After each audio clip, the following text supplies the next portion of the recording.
yourself, Dead Saiyan.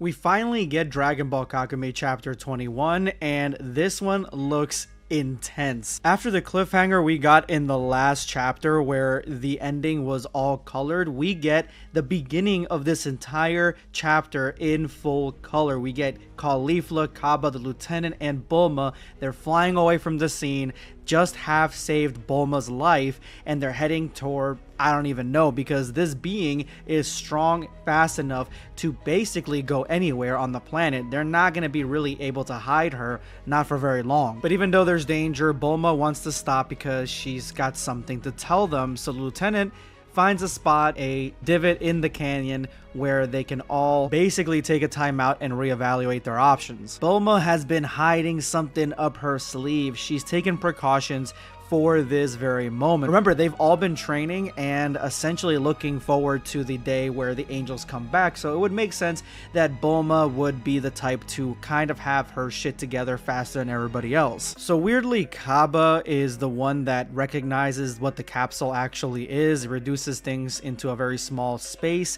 Maybe it's because he's got prolonged exposure to Vegeta, and Vegeta's married to, you know, the heirs of Capsule Corp. Maybe that's the reason. But Bulma explains that the drawback is that they cannot put living beings inside the capsule, and like when Bulma just spells it out for everybody and Caulifla is still like, what's your point, because she doesn't understand, it shows that Cabba is more like Vegeta, where he's more analytical and understands things, and Caulifla is definitely like, you know, girl Goku, because once Bulma presses the button, it turns into a huge house. So Bulma combined the tech from the Tuffles, which are the most intellectual and technologically savvy race in this universe, probably the cosmos, and combined it with her tech, so now they can go inside one of the capsules and shrink it from the inside out. And this is not the only thing that Bulma has up her sleeve. She pulls out a case and she's bringing us back to DBZ, because if capsules weren't enough, the 90s also introduced to us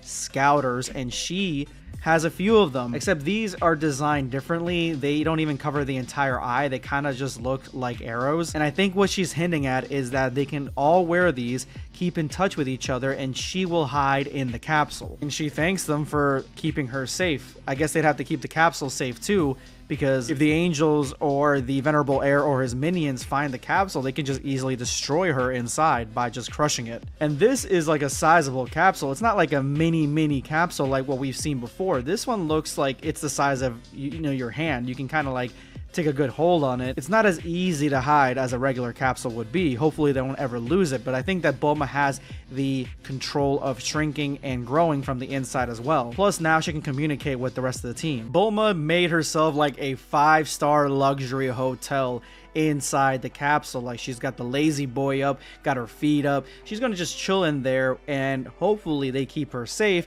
in the meanwhile while they end up fighting the opponents. And even Caulifla realizes the difference between Bulma and Vegeta, stating that Vegeta is nothing like Bulma because Bulma's got too much class. And this is actually really funny because Cabba's like, yeah, now we get to decide like who's going to take care of this, who's going to protect Bulma. Anybody would do. And Caulifla calls his ass out like, what are you talking about? You should hear yourself, Mr. Vegeta here and Mr. Vegeta there. Like, there would be anybody else that could protect Bulma to Vegeta standards. So it's settled. Cabba is now in charge of Bulma's protection, and even Caulifla points out that maybe if you protect her and you succeed, you'll finally get the esteem of your idol, which Cabba's a little bit unsure on, like, if she's making fun of him or if she's, you know, actually being sweet. But the lieutenant's like, nah, she is full of confidence for you, and she actually likes you, which, you know, Caulifla's like blushing for that, but Cabba's like, I want to hear him. I want to hear these words from her mouth. I want her to say that she actually cares for me and likes me. And I think that this is more like a camaraderie thing, not like a love thing. And so it is now 100% settled, which honestly, this could be the last time that these three are talking to each other, because Cabba is going to go the opposite direction. Basically even says his goodbye. He says that once this demon is 6 feet under, like, yeah, we are going to go back to training with Kale.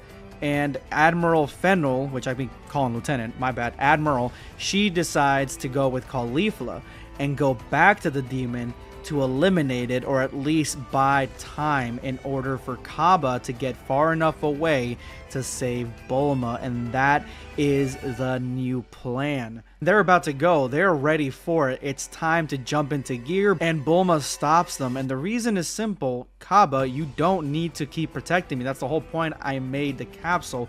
Put the capsule down, put it somewhere, hide it somewhere, and then go off with Caulifla and Fennel to destroy the demon. Once you destroy the demon, you can come back. Bulma's key is hidden in there. She's practically safe unless somebody finds her by chance. And so Cabba doesn't need to run away here. He just needs to head straight for the demon, similar to Caulifla, similar to Fennel. And so Cabba cannot afford any more mistakes. He goes into Super Saiyan 2, and all three of them head straight back to the demon, hopefully being able to take him out before they get destroyed themselves. Hope you guys enjoyed that. I'm going to come tomorrow with the next part of this chapter, because this is a long ass chapter, mainly because the next chapter comes out I think in like November, October, November, so more likely decided to put as much as they could into this chapter to feed us up until then. That'd be like a couple more months, so make sure you stay tuned. I'll have it here tomorrow. Subscribe for more content. Perish.